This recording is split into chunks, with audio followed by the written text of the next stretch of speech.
Hello everybody and welcome back to my channel. In this video we're going to take a look at the Timex Navi Harbor.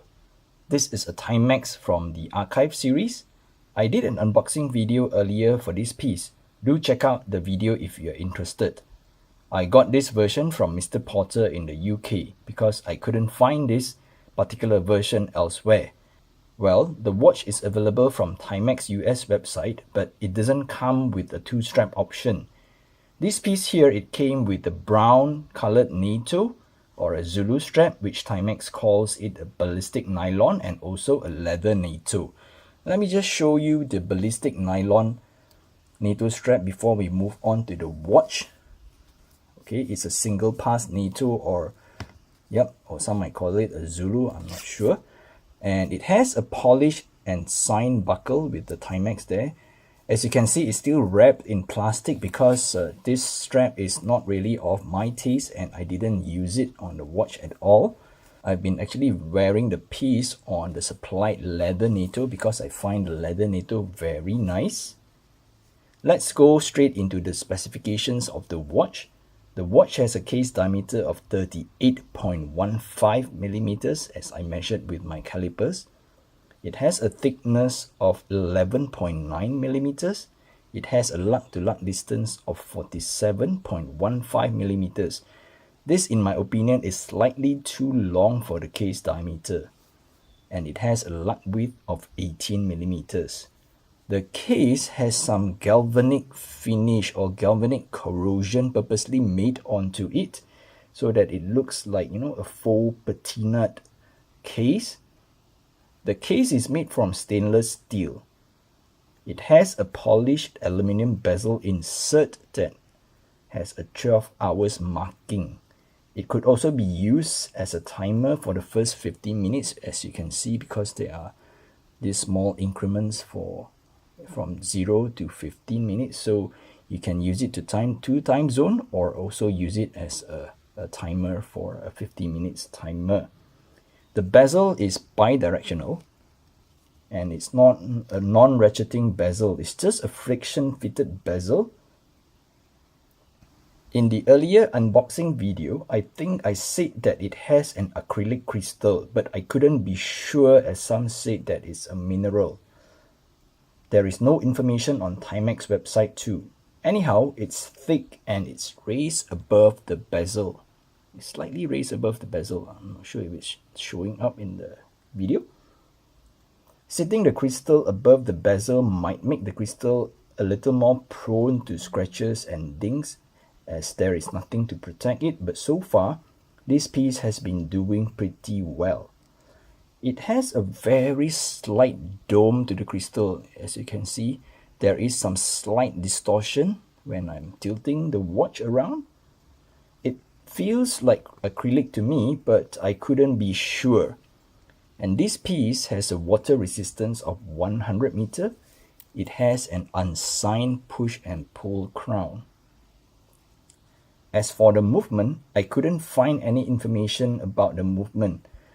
I just know that the quartz, it's powered by the CR2016 coin cell battery. It's shown on the case back here. Let me just move the strap away. I think the coin cell battery is indicated here, and it has a stainless steel case back with the Timex engraved, and also the model number, and also the water resistance of 100 meters. The bag is just a normal snap fitted case bag. I think I did mention that in the unboxing video as well, because there is a small little lid here, or some kind of a tank for you to fit in the prying tool to open the case back in case you need to replace the battery. This piece here has a matte textured dial. Let me just zoom in a little so that you can see. I'm not sure if it's showing up in the video, but it does have a matte textured dial. All the markers are printed in greenish lume paint. They are lume, so are the hands. The lume are, I would say, they are just okay. However, there is no lume pip on the bezel. That is something that I feel that they should have improved. Everything else on the dial is printed, and there is a contrasting 24 hours markers printed that gives a little bit of its own character. The minute hand is a sword-shaped hand, and the hour hand is a bubble hand that has a bubble that encapsulate the hour markers. Let me just move the hands away so they can see. As you can see, now let's say at the 6 o'clock position, the hour hand sort of like encapsulate the 18 hours marker. So far, the second hand registered quite accurate to almost all the minute markers. I would say it is even better than some of my Tissot quartz watch, but the ticking gets a little unstable around the 30 minutes to 40 minutes mark. I'm not sure if you can see. The second hand tends to shake or oscillate a little when it's moving, but other than that, it's okay, and so far it has been keeping good time. I really like this leather Nato or Zulu strap. It has a sweet finish with the Timex word or brand embossed at the back. As you can see, there is this Timex wording. It certainly has a vintage appeal. The quality of the stitching is good also, it's not bad, and the hardware has the same galvanic finish, and it really gives it a vintage kind of look. Let's do a wrist shot. Before we move on to the wrist shot, I'm going to talk a little bit about how to wear a Nato strap. If you've seen my Citizen NY0080 video, I've showed how I would wear a Nato so that the watch doesn't sit too high, but I managed to learn another way from a friend. The key idea here is to align the keeper on the shorter piece to the buckle and then fold it. The key idea here is to make sure that you fold it before you put it on the wrist.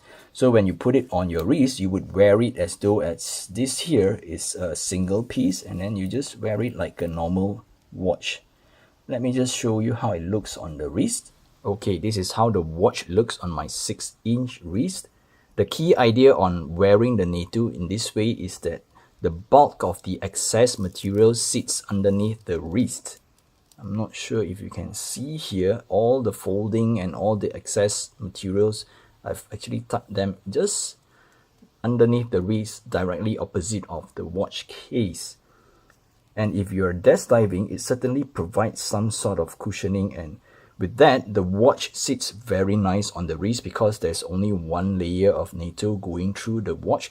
So instead of having 2 layers of thick leather going underneath the watch, there's only one, so it makes the watch sits a little bit closer to your wrist. Time to wrap the video up.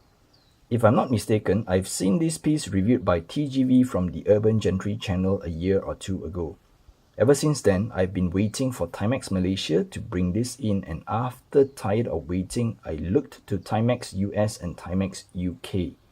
Unfortunately, they don't ship internationally, and after a while, I've forgotten about this piece altogether. Then, by chance, I stumbled upon this piece on Mr. Porter's website. What is nicer is that it has 2 straps, and Mr. Porter provides free expedited shipping for all their purchases. After clicking buy, it took only 3 days for me to get this piece. I'm really very pleased with this piece. It looked very nice in the metal, and for the price, this piece here is certainly a win. A disclaimer here, this video is not sponsored by Mr. Porter, it's just that I bought this piece from Mr. Porter and I'm quite satisfied with their service. So I guess that's it for this video. If you're new to my channel, please don't forget to subscribe to my channel, it does help me a lot. And you can follow me on my Instagram at gfw_watch for more watch pictures. Till then, I'll catch you guys in the next video. Bye bye!